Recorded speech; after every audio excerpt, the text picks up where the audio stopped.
Welcome to the Parenting with Impact podcast with your hosts Elaine Taylor-Klaus and Diane Dempster, co-creators of ImpactParents.com, an online community, award-winning blog, and service organization helping parents all over the world to raise complex kids become capable, independent adults. Hi everyone, Elaine and Diane here, and we know that you want your complex kids to grow up to be happy and independent, and yet you're not always sure how or when to help with that.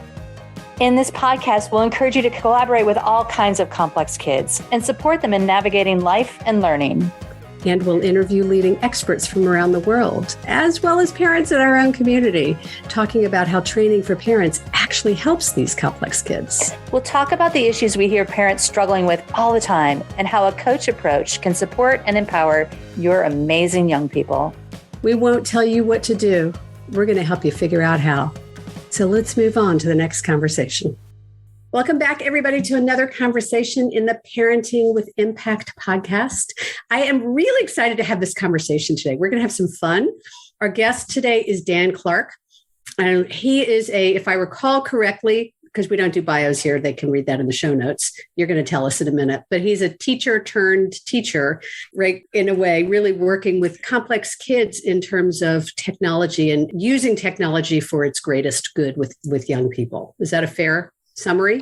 Yeah, I think that's about right. Yes. All right. Thanks very much. Yeah. Basically, I run MindJam, and basically what MindJam is emotional support for children and adolescents struggling with all sorts of emotional issues and anxieties and ASD and autism, PDA through gaming and game design. So it's embracing that love that the kids have already for gaming and coming in on their level and saying, yes, we love gaming as well. I love this game. Show us all about it. And you naturally get this bond and this trust that forms that then you can start talking about issues, life, goals, dreams, problems, anything basically. And it's it's a lovely thing to be doing, especially in this day and age. And just so you know, I found Dan because I heard him on a podcast and I went, oh my God, my people need to know him. So that's why he's here, because I've heard him speak. I am going to ask you to slow down a little bit for my benefit because I have dyslexia and it's hard for me to process information. Yep, that's sometimes. Okay. I think that's a little bit of my sort of ADHD that comes in and I go, blah, like that. So yeah, just slow me down on the actual podcast. You can put me in slow motion. There's some people that I have to listen to in time and a half or 2 times, and sometimes I have to slow it down. So you just never know. Yeah, I'll slow down a bit, don't worry. So Dan, tell us how you came to be doing this work. What is it that you do with families of complex kids, and how'd you come to be doing it? So, yeah, it was quite a long road. My teaching career has been through ICT and music. And what I started to notice, I went more one-to-one teaching children, and they were coming to me. And as well as what we had to learn, it was all about talking and building their confidence and adding that positivity into their lives. And a lot of what we connected with was gaming. It was just something I love, obviously. And their eyes light up if they know you're a fellow gamer, and suddenly you're on the same level. And you're not there's not this hierarchy there. It's oh great, and they suddenly trust you and you can talk about a lot of things. But again, being a teacher, you always had to come back to these goals, targets that they're and metrics. Metrics, right? And so I wanted to kind of take those boundaries away and just see what would happen if the goal was just to meet in a game and follow the child's interests and the young person's interests. And so if they want to learn about digital art or music, brilliant. But if they just want to be the best Fortnite player in the world, brilliant. Let's just, and we connect on that level. So that was the idea. And then the pandemic hit. Mm-hmm. So I thought, okay, let's go with this. And so it soon snowballed, basically, and my time got jam-packed. And it really, really works. The kids, like I say, there's so many that are lost. They don't know where they're going. They can't get to school. And, they're stuck in the bedrooms. And the thought of even getting them on a couch to talk to a therapist, it would not happen. So that's where we are. It's classed as a mentor. So we don't present as a therapist and we don't present as a teacher, but we can do both. Mm-hmm. So we can do the talking therapy in the session, and a lot of the time they don't really know they're doing it. We're putting it into the characters in the game and how they might feel, and creating scenarios and situations and then related to things. And then, of course, the teaching, again, is very gentle, very child-led, low demand, but it's based on things they really want to do. So they could be in Roblox and go, I wish I could make a Roblox game. And we can then be like, well, let's look into it. Let's do that. Yeah. And we do it together. So now, do you work by yourself, or do you have a team that works with you? Or so it was me at first, and then my timetable soon got jam-packed. And I thought, well, this is... we're on to something here. Yeah. Yeah, not just onto something, but also I've got 2 autistic children myself as well. And I know the painfulness. I've seen something you think that would be great for my child, and you're on a waiting list. You can't access it. And it's 2 years down the line, and you're like, it's too late now. So my goal was to expand MindJam with demand. Say it again slower. Expand MindJam with demand. MindJam. Jam. Yeah, that's the name. Yeah, MindJam. Yeah. Okay. So now, in the space of a year, it's gone from just me to we've got 23 mentors now. And wow. Yeah. It's been a busy year. Now, are they all therapists? I mean, what's the training? Everyone has worked professionally with SEN children. So they've either come from teaching, counselling, care, psychology, any side of that, that's a must. And then the other side is they all have to have a passion for gaming, because that's something you cannot fake. The young person will see straight through it. You could be trying to play Minecraft, but yeah, when you're like looking at the ceiling and things. So we've got a fantastic team, and they've all got different strengths, which we pull together and we help each other. So we might, for each child's different, each child's interest different. So we've got a specific set of coders who really can help children learn a lot about coding.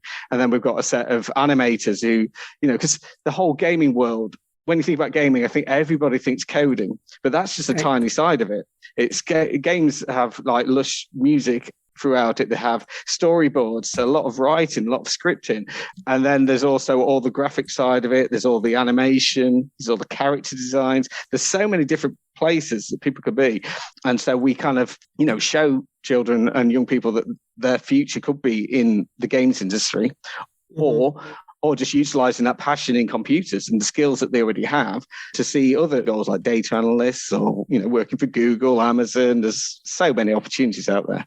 Right. It's a very exciting time. So would you say that you're teaching life skills or social and emotional development or it's a bit career skills, or all of it? There's a bit of everything in there. So the main goal is that emotional support, someone there, a trusted adult that they can feel like they can open up if they want to and talk about these problems of, why they can't get to school or why they can't make friends or why they lost certain friends or, all that side of it. But then the other side is obviously we can talk about life and the future goals, because especially when children and young people who can't access normal education get to 13, 14, 15, they start thinking, what am I going to do? And the parents are panicking as well. What are you going to do? And actually... Well, and what I want parents to I want them to hear what you just said, which is that at 14 or 15, the kids are starting to think about it, even if we don't think they're starting to think about it. Yeah. And we think we're the only ones who care. No, they really do care. They are starting to think about it, and they're worried. Yeah, and that's why they almost back away from the conversation, because it's not, it's not pleasant. They don't know. But what we help do is realize that there's so many opportunities on the skills they've got. The fact that they maybe spend more time than others on a computer or on an iPad or is actually giving them real life skills. I mean, that's one important thing I want to say. We encourage healthy screen time. I'll go into that in a minute. But, a lot of the time spent in schools is time away from learning these real skills that they're really interested in, that a lot of these young people I see when they're 13, 14, they're entrepreneurs. They're coming up with, they're selling things on Roblox, or they're coming up with ideas, and they're going to create their future job. It'd be something we don't even know. You see people using heavy machinery and they're controlling it with mobile phones. Yes, I just saw that recently. We had to have an old tree taken down, and the guy's out there with a digital thing, what do you call it? Grinding out the stump. Yeah. I'm like, this guy's playing a video game and getting paid a lot of money for it. Yeah, by the way, that's the thing. There's so many roles. So we help see that. I mean, we've got good contacts in the gaming industry ourselves. We've talked with Sony, and they hire. They're so good at diversity because you don't need to work 9 to 5. You don't need to be in an office. You could, if you are nocturnal, that's fine. As long as the work gets done, they don't mind. And they work with people who selective mutes who who've never met them in their lives, but they send them the brief, they do the amazing artwork or whatever it is, they send it back. Perfect. They're making a career out of it. So wherever stage someone is with their anxiety in their life, there's still a role for them. And it's a very, where they can feel safe. This is great. So I'm channeling all the parents I hear going, but I don't want my kid to be nocturnal, but I want my kid to learn how to function in, quote, the real world. And you're a dad, you've got 2 kids yourself. So what's your rebuttal to that? So that was the other side I was going to say. Yes. So obviously some people can't, they have they're not 24 and they just can't, it's just active, but other children, yes. If they're not in school, they get a sort of nighttime cycle. So it's getting them out of that. Then what we talk about a lot is that to be, if a great designer or a great gamer, you need to be healthy. And the top esports players are athletes, the top gamers. And the less breaks you have, the less fresh air, exercise, eating well, sleeping well, you will be a worse gamer. And we we'll bring it in that way. So rather than it being get off the screen, it's bad for you. It's like, if you want to be really good at that game, you need to have exercise. That's what, these guys do. It's what, all the top players do. They meditate, they do yoga, and we bring in all that side of it. But then also, yes, so the other side as well of, being trapped in their room and you want them to be social. I think we've all learned through the pandemic that being on computers is far more social than everyone thought. You can get like that, but also it can be a great sort of grounding for getting over your social anxieties. We use it a lot. So we tend to be the first point of call for a child who can't access anything. And we come in that trusting way, but just online. And what I've seen many times is once they've suddenly had a positive experience with us, they can start accessing other things, going to an animal therapy place or trying school for a couple of days a week or that side of it. So it does, we do lead on to sort of helping people access the outside world and showing that not everything is this traumatic situation that may have happened in their past. And we're seeing that so much with families who are struggling with kids with school refusal and unable to re-access the world since the pandemic. And what I'm hearing you saying is that it's a slow, gradual process. We just kind of need to get a foot in the door. Yeah, it's that thing. I think a lot of people, what they've found is they've gone straight back into school, and then the fight or flight comes in, the anxiety's up, and then it's, I'm never going to do that again. Whereas if it's that gradual, then it's like, I tried it, I didn't quite like it today. That's okay. You come back, you come forward, you edge it in. And it doesn't work for everybody. Some people are quite ill and they need that bit more time or that bit more help. But generally, I think it's what I found, it's all through positivity and all through giving them confidence in themselves and self-belief. And the more they have that, the more they're open to trying other things. Wow. So what is it that you think parents of complex kids, and you come from the realm, you've got a lot of experience with autism. I found you on a PDA summit. PDA, for those of you who don't know, is pathological demand avoidance, which does not exist in the US, but does exist in the UK. And I think it's kind of a manifestation of autism, very much like Asperger's is a manifestation of autism. Yeah. I think we'll see it here in this country in the future, but not yet. So you come from that world. Now I've lost the question I was asking. What do you think? What do you think parents really need to understand about all of these complex kids, and particularly in that arena? Yeah, well, I think what I always say is spend time actually seeing what they're doing. I'm not saying nobody does that. I'm sure a lot of people do, but actually focus on what they're actually doing in that game rather than it's, are you on that game again? Or they're just blabbing about the latest thing and it's just going over your head. But actually see what they're doing, because that's the thing that amazes me is that, and this is why it's quite easy and where we come in, because we understand gaming, that we can come in and be like, you are amazing at that. They're not just good, they are incredible, and the speed, I go back to Fortnite, but the speed they build and play around, I mean, it's just insane. Minecraft is still so creative. It's an amazing game. And, it'll be around forever, I think, the game. It doesn't need to change. It's just what it is. But you see the creativity in that. But what's great in Minecraft, and this is what works well for autism and ADHD, is you can do what you feel like doing. So it's what's called a sandbox game. So if you feel creative and you want to build, great. If you want to go on an adventure and build your own kind of story, you can do that. If you want to have fast one-on-one fighting with someone, you can do that. So it kind of fits every mood that the child might be in. Roblox, again. I was thinking about how my son used to get it. He would build these elaborate worlds in Minecraft and then blow them up. Yeah. And I'd be sitting there going, you just spent like 5 hours on this and now you're blowing it up. But that was fun for him. Yeah. They love it. It's that calm time. I think a lot of people recognize now that, gaming and certain games are very meditative, and it's very calming for them. If their mind's in quite a hectic place or they feel out of place, they come back to that game. They know the rules, they know how it works, they know the controls. It's their safe place. It's there, and so I think it's recognizing that as well, that they're not doing it.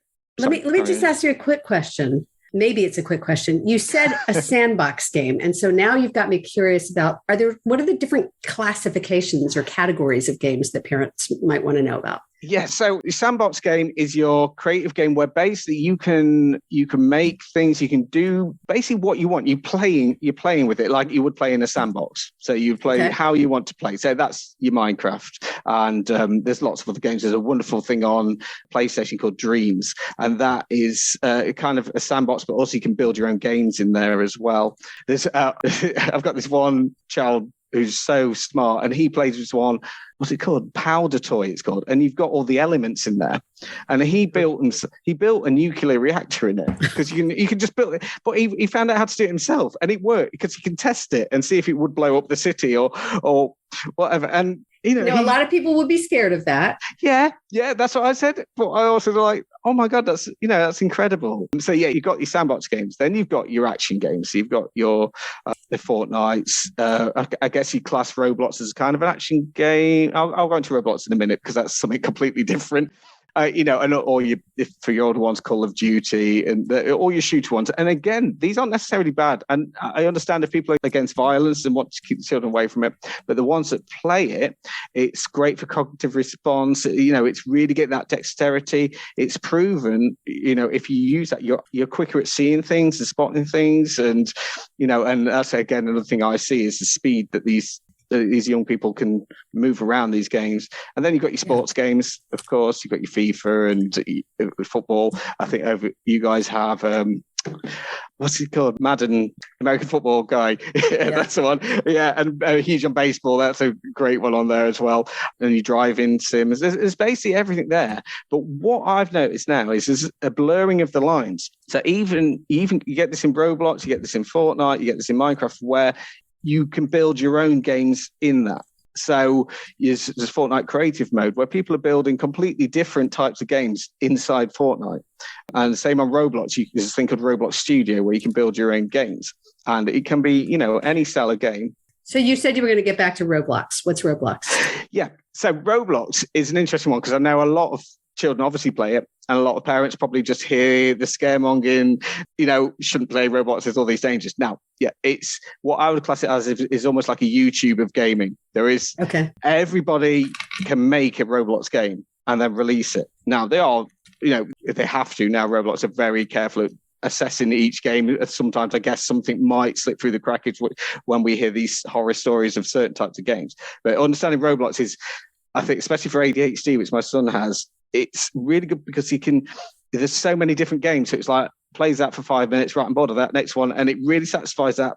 When that stimulate and move from one thing to another. And they love it. And the more it was something, before I started doing MindJam, I didn't know too much about it, apart from my kids played it and it looked like quite a childish game. But actually what I found with Roblox is it's led on to so many children learning about coding because of this Roblox Studio assigned to it. And then suddenly they can earn Robux by making their own game, and so many people play it, and then they can put a little price on it and they earn Robux, and then they can make more. And it's that entrepreneurial, I can't say it now, entrepreneurial spirit. Yeah. So it is, it's really got a use. And the great thing about Roblox is Roblox Studio, it leads onto, it's very similar to what's called Unity, which is a professional game making package that probably about 50% of the games we see are made on Unity. The other one's Unreal Engine. And it's very similar in its layout to Roblox Studio. So it's almost like a great introduction to them moving to the grown-up version. Yeah.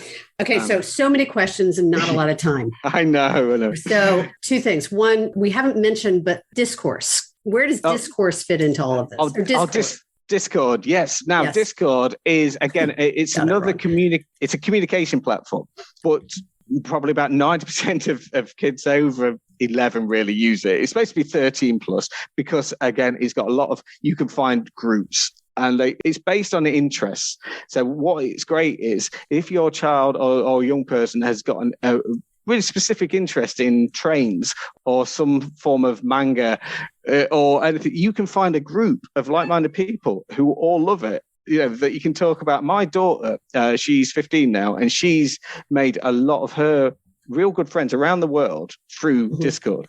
So it is, there's that trust. You have to, I would say, if your child is accessing it and they're younger, do it in a room that, in a way that you're allowed to see what's going on. And I say that for any sort of overage games as well. I think it's always nice to do that in a place where, if you are letting them do it, that's the parent's choice. But for the safety, be in the room, be accepting that then the child can open up about, is this a bit odd what this person said to me? And you can talk about it rather than if it's all secret, then that's when you don't spot these things. But so Discord is, communication platform. Okay. Yeah. 2 other questions. One is you haven't talked about strategy yet. And I'm interested in where strategies, do a lot of these games have strategy? Are there specifically strategy games? Yes. So that is the other main thing is strategy, puzzle games and strategy games. And these are brilliant, again, for planning out, and it's learning the rules are so complex, some of these games. So you've got big war games like Civilization and things where you're factoring in, but then there's also smaller things like a fab game called Balloons. And all it is, it's called what's called a tower defense game. And basically, you've got monkeys and they pop balloons, but you've got different types of monkeys and they pop different. And it's actually super complex, but in a really nice, charming way for the kids. And they learn, again, strategy and planning and working out what's going to work best. And it's fab. And again, puzzle solving as well. I mean, it's actually proven now that, gaming enhances grey matter and does make you smarter. It's actually a proven test now, which is fab to see. Gaming enhances gray matter. I love it. Yeah. And we'll see where that fits into my show notes. I love that. Okay. So one more question before we really have to wrap because we're a little over time, but you're a wealth of information. It's okay. Okay. A lot of parents are worried that the only friends their kids have seem to be friends they've made online. And so they're not sure they can trust them. They're not sure if that's really qualifies. They want them to have real friends in person. Can you speak to that a little bit?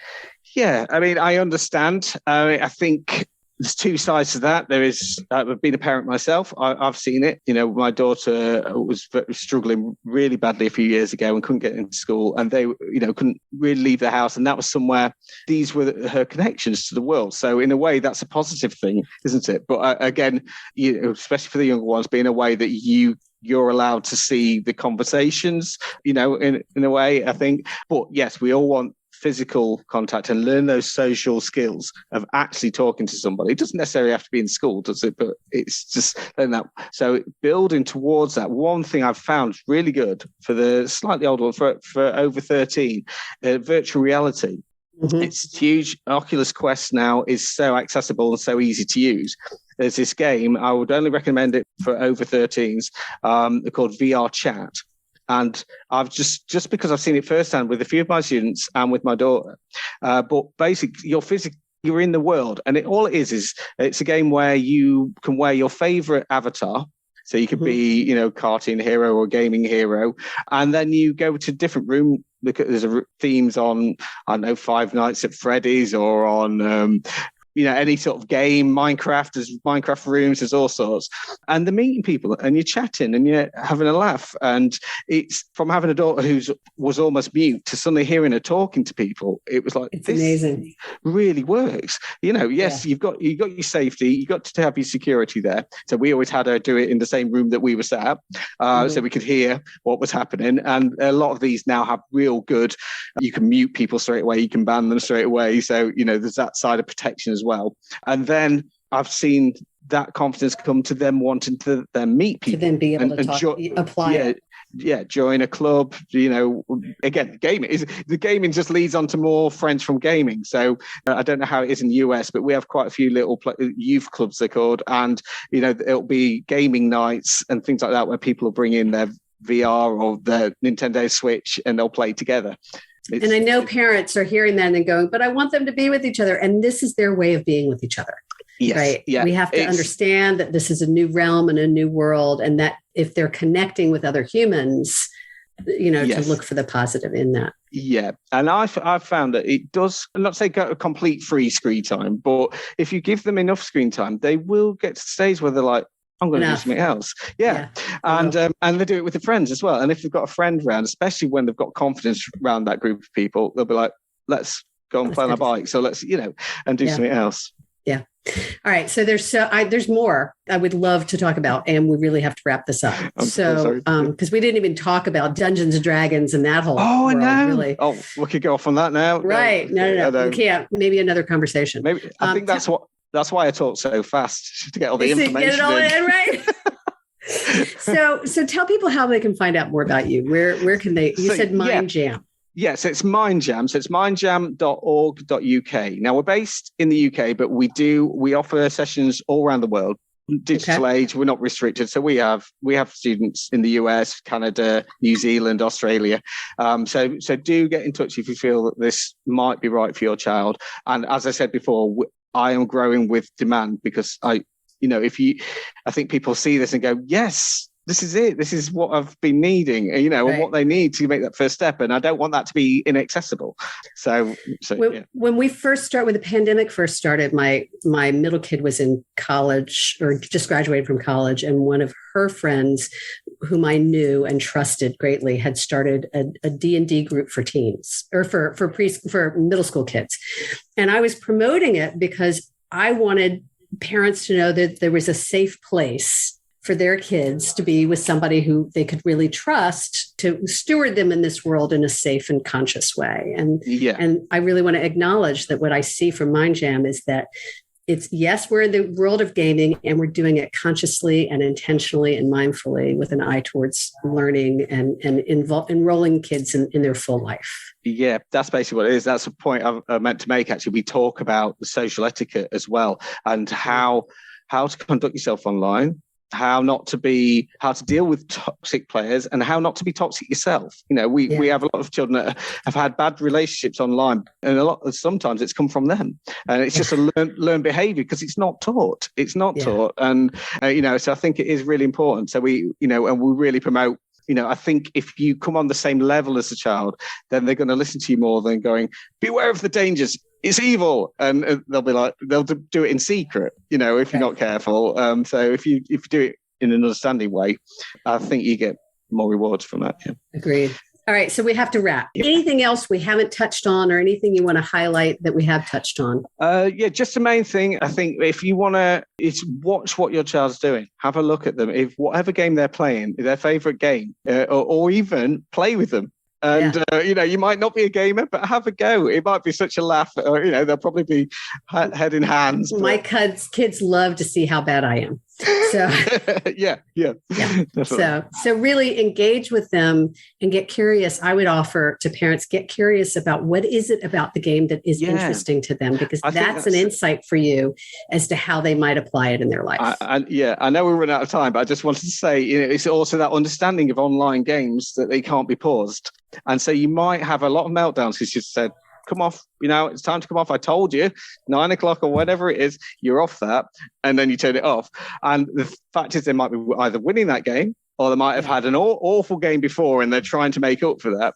Or even worse, in some games, you get penalized for leaving a game, and you could be banned for a few days. Yeah, we encourage parents to figure out with your kid how long it takes them to get off of a particular game, because Diane sat with her son once and realized it was 22 minutes just to get off the game. Yeah. So 5-minute warning wasn't going to work.